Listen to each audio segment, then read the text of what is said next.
안녕하세요. IMP더뉴스 임명도입니다. 이 윤석열 정부 들어 외교부가 자체적으로 발간한 간행물에서 일본의 과거사 망언과 역사 왜곡 부분이 통째로 삭제된 사실이 확인됐습니다.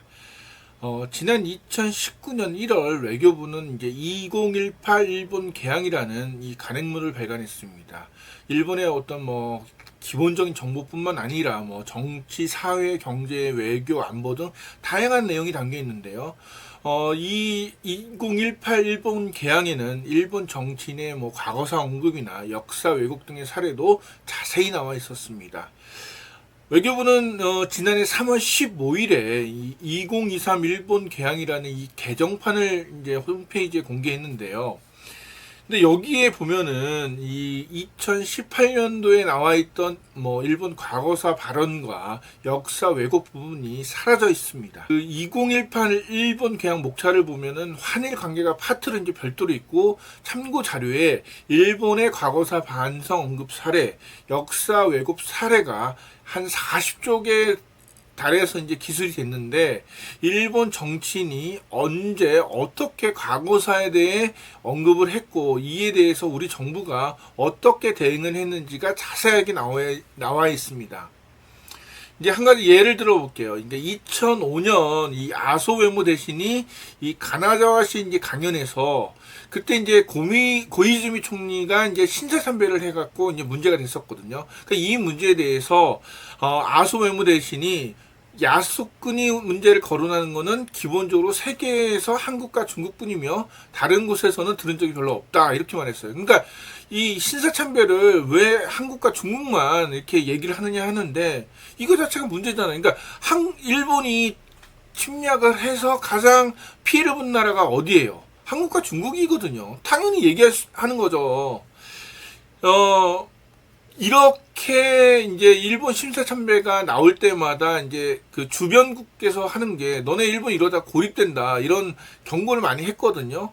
그러니까 이거에 대해서 아소 외무 대신은 일본이 고립된다든지 호감을 받지 못한다 이런 거 신경 쓰지 않아도 된다 이렇게 언급을 했어요.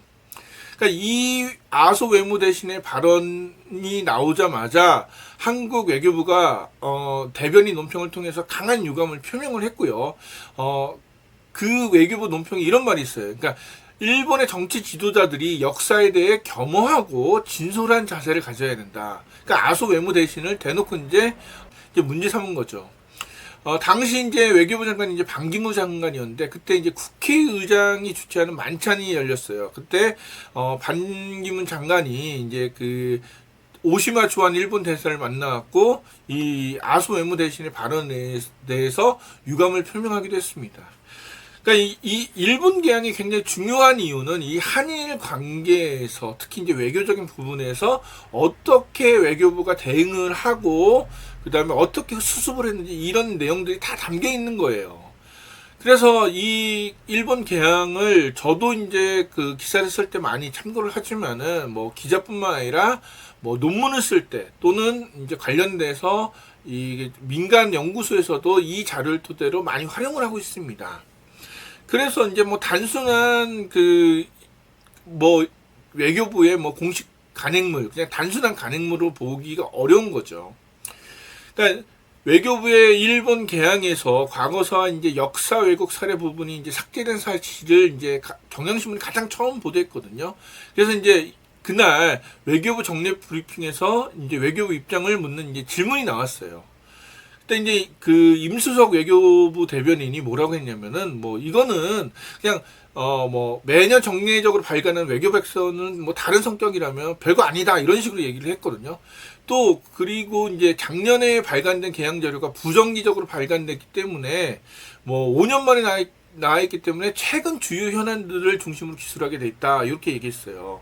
그래서 5년 전과 비교해서 자료가 빠진 게 있는데 2023 일본 개항에는 강제징용이나 일본의 수출 규제 등 당시 현안들이 목차에 추가로 반영됐다 이렇게 밝혔습니다.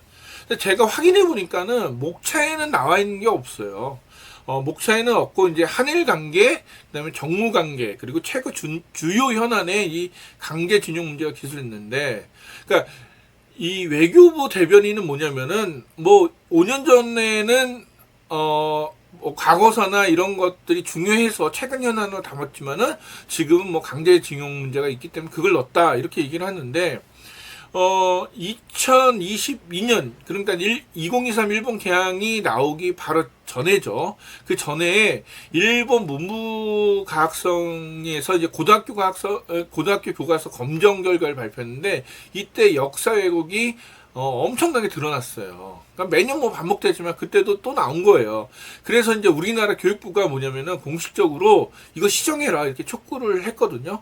그럼 최근 주요 현안에서 굉장히 중요한 문제로 다뤄야 함에도 불구하고 2023 일본 개항에는 빠진 거죠. 외교부 당국자, 그러니까는 이 대변인이나 이 외교부에서는 2023 일본 개항을 이제 약식으로 빨리 만들다 보니까는 분량이 기존보다 한 160쪽 정도 줄었고 이 주요 현안 중심으로 만들었다 이렇게 얘기를 하면서 올해 이제 최종본에는 여러 사안들이 골고루 담을 거다 이렇게 얘기를 했는데 아니 5년 만에 발간하는 그 일본 개항을 처음부터 제대로 만들면 되잖아요. 근데 굳이 약식본이 필요할까요? 근데 이제 외교부가 일본 개항을 빨리 만든 이유를 그러니까 혹시 윤석열 대통령 때문이 아닌가 의심이 드는 정황들이 좀 있어요. 일단 그 일본 개항이 공개된 게 지난해 3월 15일이었거든요. 근데 보름 전인 3월 1일 그 3.1절 기념식에 윤석열 대통령이 이제 기념사를 했는데 이때 강제징용과 역사 왜곡 문제를 아예 언급을 하지 않았어요. 엄청 논란이 됐죠.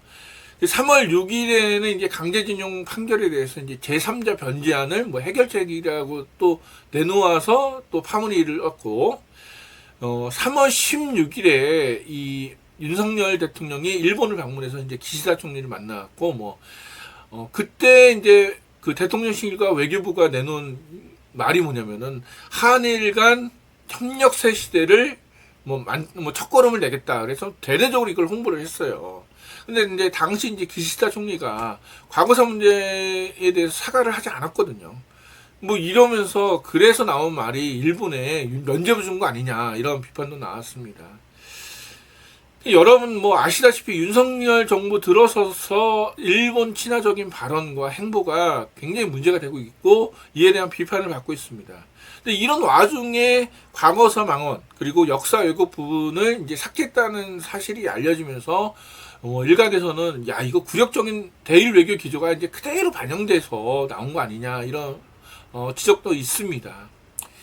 일본 정치인의 망언이나 이 역사 왜곡 문제가 나올 때마다 우리나라 국민들 하는 말 있죠. 역사를 잊은 민족에게 미래는 없다. 이렇게 말을 하는데 이제 이 말을 일본에게 하는 게 아니라 한국 정부, 윤석열 정부에게 해야 될 것 같습니다.